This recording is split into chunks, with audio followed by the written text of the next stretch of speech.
Something very odd and shocking happened to me. I don't get on this board a lot. I usually lurk on /an/k/out/his and /r9k, but I can't post this on any of those. I was thinking of posting on /an or /out, but thought they would direct me here regardless.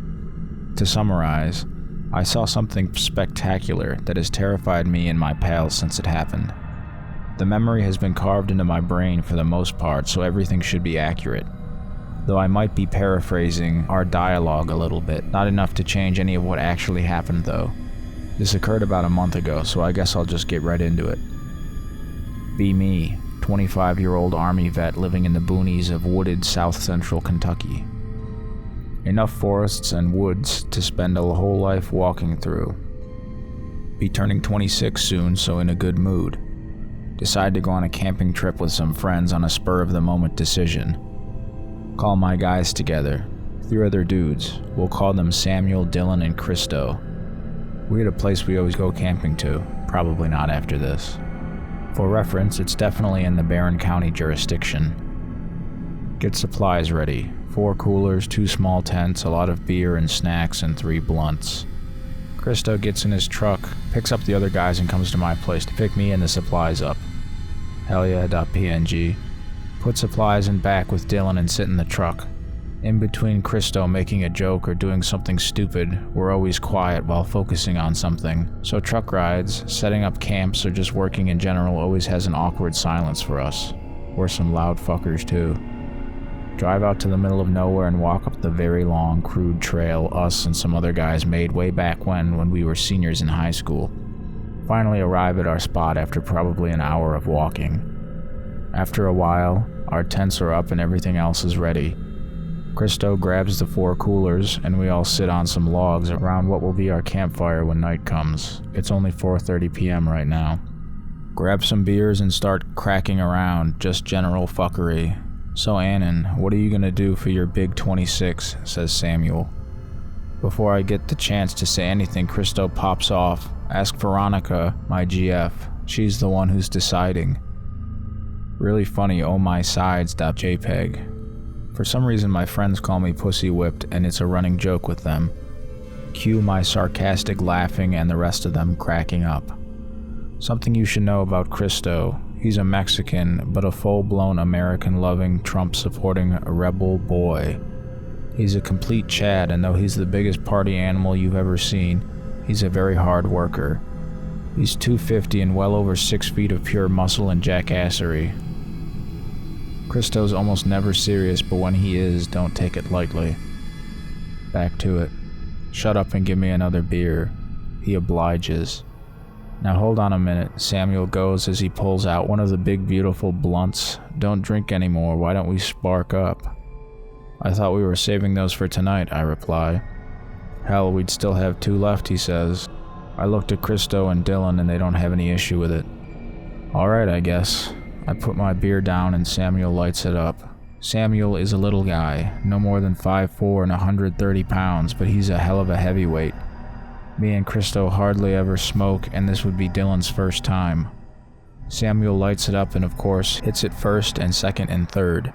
After like 4 times, Christo takes it from him and hands it to Dylan. Dylan's a bit hesitant. In between Samuel's laughing, he says, "Come on Dylan, don't be a pussy. Hit it. Your first time's the best."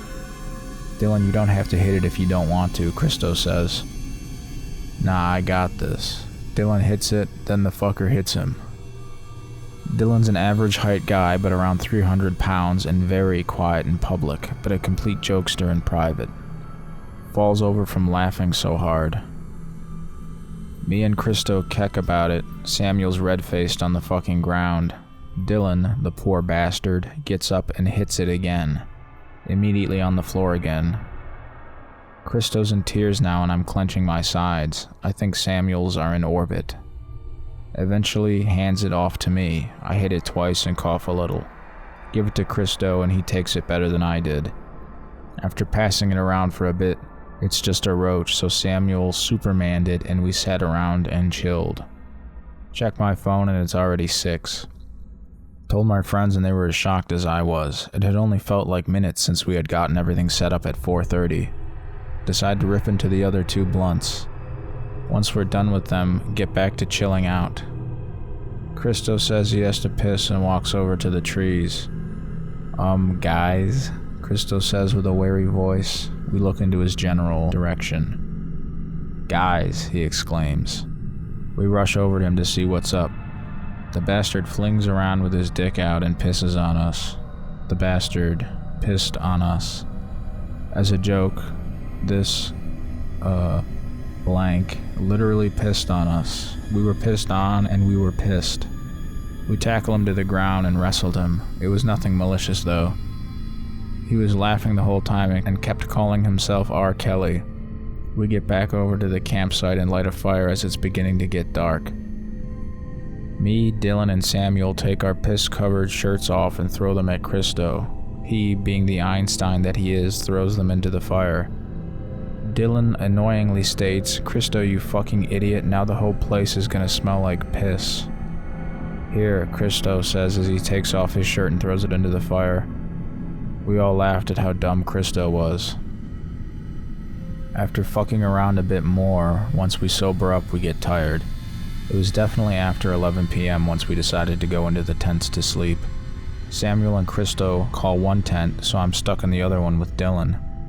Surprisingly enough, it gets hot in a small tent with a fat guy like Dylan.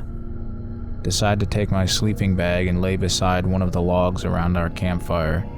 I remembered before dozing off to sleep hearing Christo and Samuel tell some shitty jokes but laughing at them nonetheless. This is when the worst, most terrifying event in my life happened. Of the years I spent in Afghanistan dodging bullets and watching my friends die by my side, nothing I have ever experienced or Lord willing will experience has or ever will compare to what happened next. I'm literally shaking typing this because of how terrifying redawning upon this awful memory is. I woke up with my head horizontal, sideways, so all I can see is the log beside me. Check my phone. I watch the time switch over from 2:31 to 2:32 a.m. Look up and move my torso upwards with my elbows so my head is facing just above the log. To my surprise, I see Christo with his mouth gaped open looking up and over at something. Also see Samuel sitting on the log with his mouth open too, looking into the same direction. "What's going on?" I say, rubbing my eyes. My question was replied to with a cold silence. I annoyingly get up to look in the direction they were looking at. This was what I can only describe as an evil confusion. I felt absolutely shocked whenever I saw what this fucking thing was. The top of this organism was a crude sphere which I'm assuming was its head, though it could have been its torso. Its head was just below the canopy of the forest, and what I'm saying is its head, I couldn't see any orifice. Directly below what I'm loosely calling its head was its legs. Yes, if the top of this creature was its head, then its head was attached to its legs. It had 3 legs, 2 in the front, 1 trailing behind. As it walked, this monster's legs stayed notably and oddly straight, but did bend like a knee would. Its skin is the hardest part to explain. What I can best offer is that its skin was gray and tarp-like plastic, but not like plastic. It's so hard to explain. It was similar to what you would see on an elephant or a seal, I guess. It looked like if you scratched it, it would make a noise like a fucking knife to a blackboard. This abomination was walking not necessarily at us, but to our 8 o'clock position. Cue a very deep and loud what I'm going to call humming. It was fucking loud and deep. It made the ground vibrate. I knew it was coming from this creature, but it was so loud it was almost as if it was coming from the sky. After what I'm liberally calling 2 steps to our 8 o'clock position, I hear a zipper as Dylan opens the tent he was in and steps out. He walks directly beside me and is still sitting Samuel. His mouth is wide open as well. Given our location and how big this fucking monster was, we've come to call it the Kentucky Colossus. The Colossus was now probably 35 to 40 feet away from us. I still can't tell how much land this thing was clearing with each step. 4 full-grown, well over 20-year-old men just stand/sit in shock and watch as this monster inches or yards towards us. We could tell that if it didn't change its walking trajectory, it would touch us or our camping tents or fire. It walks as close as it ever was to us, about 10 feet away from Christo, who was absolutely dwarfed. I can't tell if it noticed us or not. The fucker just walked. For its size, the Colossus's footsteps were a lot quieter than one would expect, especially compared to the humming noise it made. As it takes another step forward, Christo kept staring at it. It was almost as if we couldn't look away from it. Not that I was making an effort to look away from it. Me and the boys were dead set on looking at this thing. After more steps away from our direction, Christo turns and looks at us. He started crying. I started crying. I don't know if it was confusion or anxiety or what, but soon Samuel started crying too. Somehow Dylan kept his cool and did as much as he could to console us. Of course, he was as petrified as we were, but he didn't cry at all. I remember in between the crying asking, what the hell was that thing? I obviously didn't get a coherent answer. We sat there huddled around and hugged each other. None of us went back to sleep. After we had settled down, I decided to ask Christo and Samuel, "Did you two not sleep at all last night?" "Huh? Why?" Samuel responds. I go on, "When I had woken up, I saw you two awake when you were staring." "Oh," Christo let out. "No, I had woken up and wanted to smoke, so I grabbed a pack of cigarettes out of Samuel's pants and it woke him up." "Oh, okay. But when did you two see it?" I respond.